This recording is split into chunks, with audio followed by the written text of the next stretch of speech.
Good afternoon again from London, and hello to all dear comrades, friends and supporters from Dr. Dermot Hudson, the chairman of the British Group for the Study of the Juche Idea, chairman of KFA UK and official delegate of the KFA for the United Kingdom, and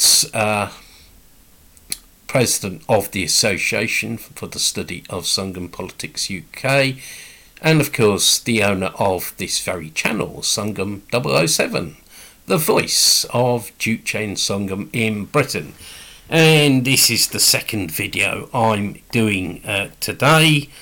I've been sort of planning to do a video on this subject for a few weeks. I've tackled the question of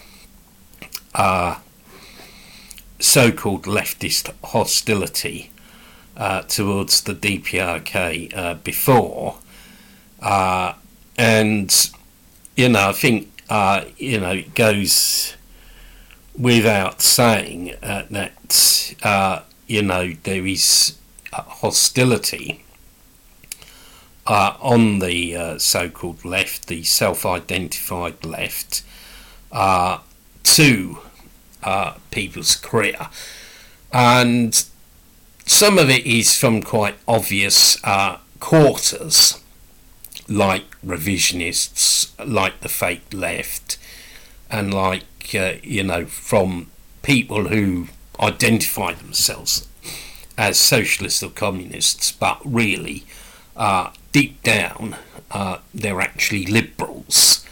Or they're just people who are against everything, but don't actually support socialism.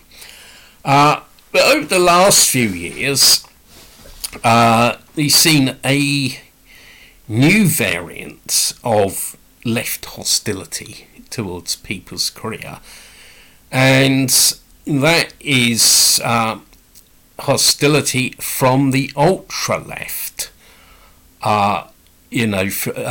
Some of these people are styled Maoists, and of course by being hostile to the DPRK they ignore the fact that Chairman Mao was actually a very close friend of people's career and a good friend of the great leader President Kim Il-sung, and met him many times, including in 1975, not long before he passed away.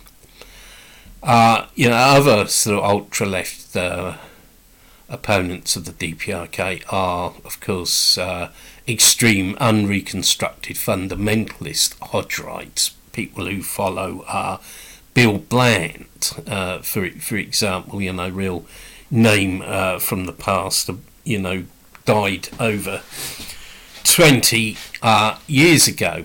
And these other groups who are quite active on the internet who oppose the DPRK from a purist standpoint, saying they support Lenin and Stalin, but they refuse to support any existing socialist country.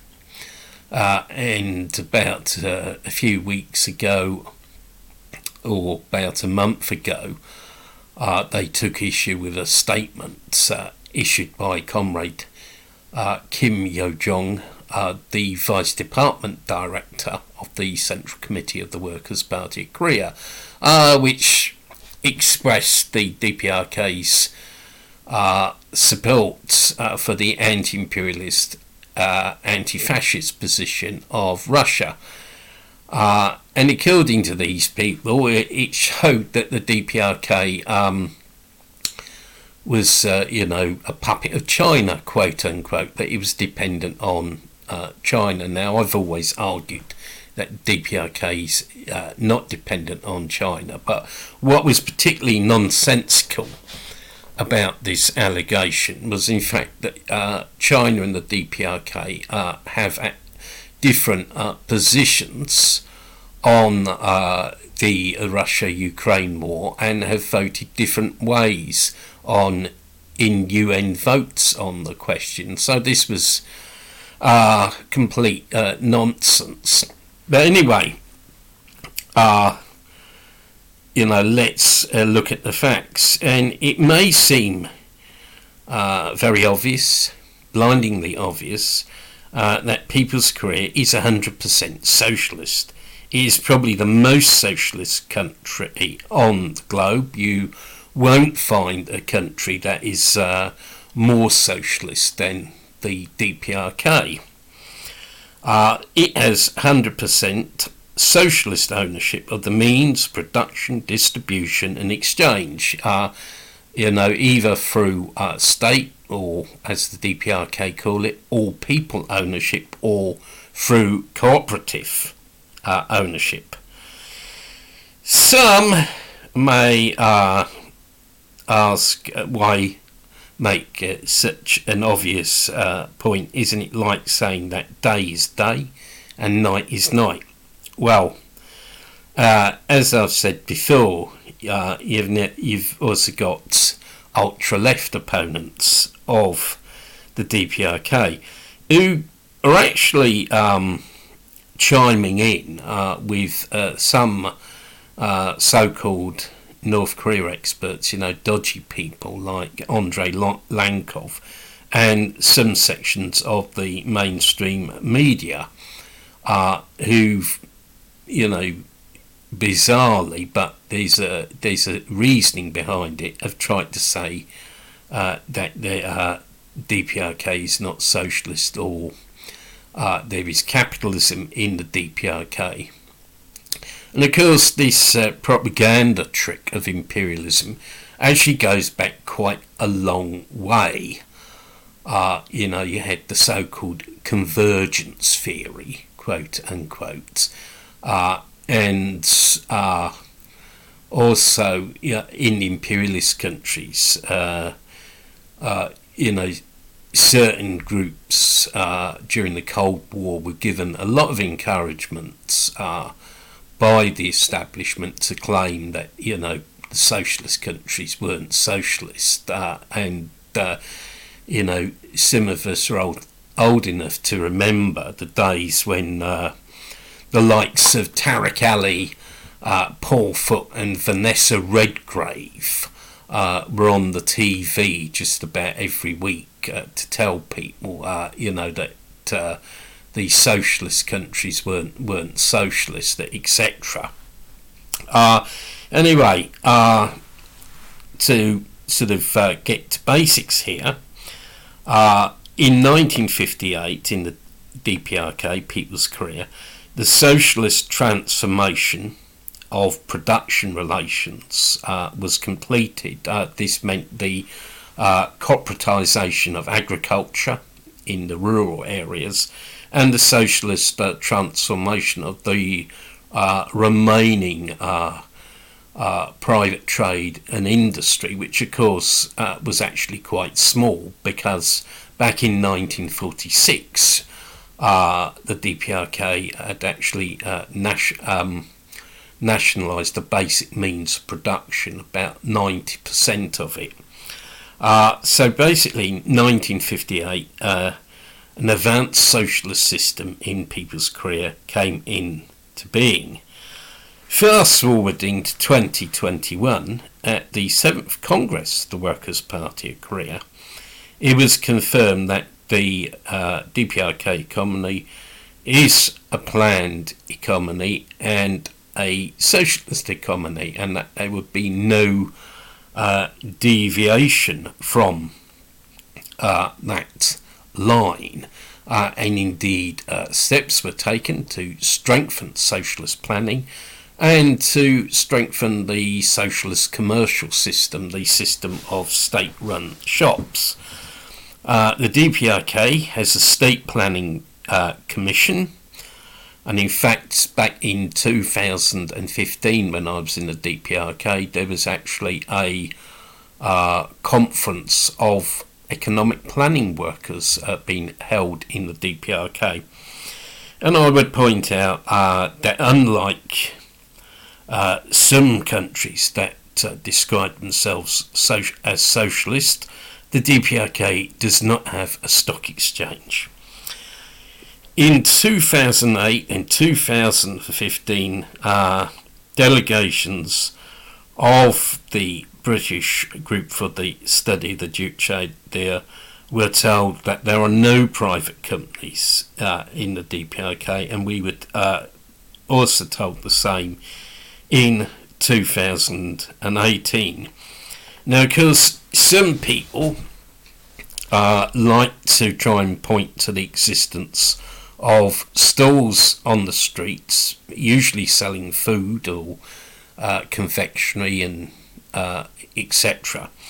But these are in fact owned by state-run restaurants or by hotels, or actually owned by people's neighbourhood units. And I remember back in 2015 walking across Pyongyang at night with my guide, a young woman from Pyongyang University of Foreign Studies, and there was a stall selling Korean-made coffee.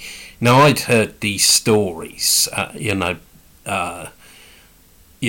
so-called capitalism in the DPRK, private enterprise. So I asked about it, and the answer was very, very firm no.